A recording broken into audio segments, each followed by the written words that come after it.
সাবেক আইজিপি বেনজির আহমেদের বিরুদ্ধে পাসপোর্ট জালিয়াতির অভিযোগ অনুসন্ধানে পাসপোর্ট অধিদপ্তরের ৮ কর্মকর্তাকে জিজ্ঞাসাবাদ করছে দুদক। মঙ্গলবার সকাল 11টায় দুদকের প্রধান কার্যালয়ে জিজ্ঞাসাবাদ শুরু হয়। বেনজিরের দুর্নীতির অনুসন্ধান সংক্রান্ত টিম তাদেরকে সমন্বিতভাবে জিজ্ঞাসাবাদ করছে। দুদকের অভিযোগ থেকে জানা যায়, বেনজির ক্ষমতার প্রভাব খাটিয়ে বেসরকারি চাকরিজীবী পরিচয়ে জালিয়াতির মাধ্যমে সাধারণ পাসপোর্ট তৈরি করেন।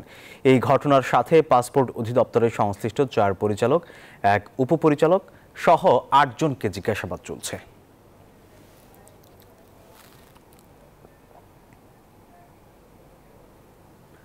দর্শক, এই বিষয়ে বিস্তারিত জানাতে দুদক কার্যালয়ের সামনে থেকে এই মুহূর্তে সরাসরি যোগ দিচ্ছেন সহকর্মী তাসলিম তৌহিদ। তৌহিদ, ওই কর্মকর্তাদের জিজ্ঞাসাবাদের বিষয়ে আপনার কাছে কি তথ্য আছে জানাবেন আমাদের।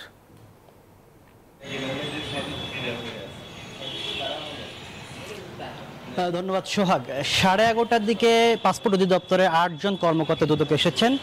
তার মধ্যে 4 জন পরিচালক রয়েছেন, 1 জন ডিডি, 2 জন ডিএডি সহ মোট 8 জন কর্মকর্তাকে দুদকে তলব করা হয়েছে। তাদের বিষয়ে যে বিষয় মূলত জানার জন্য ডাকা হয়েছে তার মধ্যে রয়েছে সাবেক আইজিপি বেনজির আহমেদ যখন তিনি র্যাবের মহাপরিচালক থেকে শুরু করে বিভিন্ন সময় যে পাসপোর্ট করেছেন বা পাসপোর্ট নবায়ন করেছেন, তখন আসলে তিনি তার পাসপোর্টে পুলিশের পরিচয় ব্যবহার না করে সাধারণ বেসরকারি পেশাজীবী হিসাবে নিজেকে পাসপোর্ট করিয়েছেন।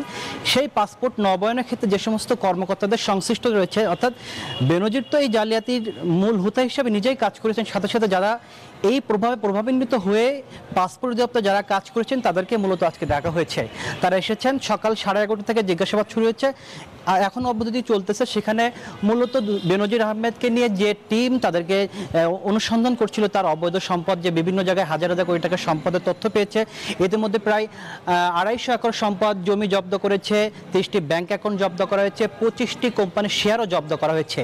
তো একদিকে যেমন সম্পদের তথ্য যেমন মিলছে, অন্যদিকে কিন্তু তার বিভিন্ন ক্ষমতার অপব্যবহার করে যে জালিয়াতি, নানা প্রতারণা, বিত্ত বিভাগের নানা গল্প কিন্তু আস্তে আস্তে দুদকের অনুসন্ধানগুলো উঠে আসতেছে।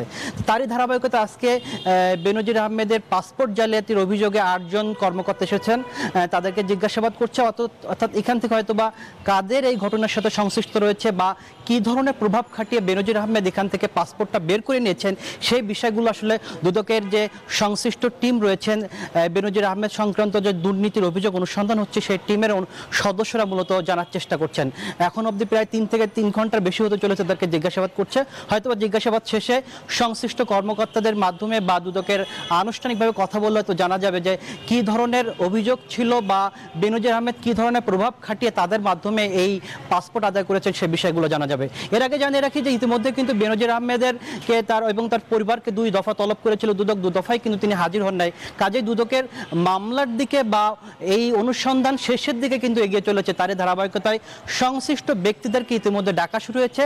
তারাই মূলত তার মাধ্যমে আসলে দুদক শেষের দিকে যাচ্ছে বা মামলা বা শেষ পরিণতি করে কমিশনের কাছে জমা দিবে যে বেনজির কি ধরনের অবৈধ সম্পদ গড়েছেন বা কমিশন তার বিরুদ্ধে কি ধরনের সিদ্ধান্ত নেবে। তো এই ছিল আমার কাছে সবশেষ তথ্য দুদক থেকে।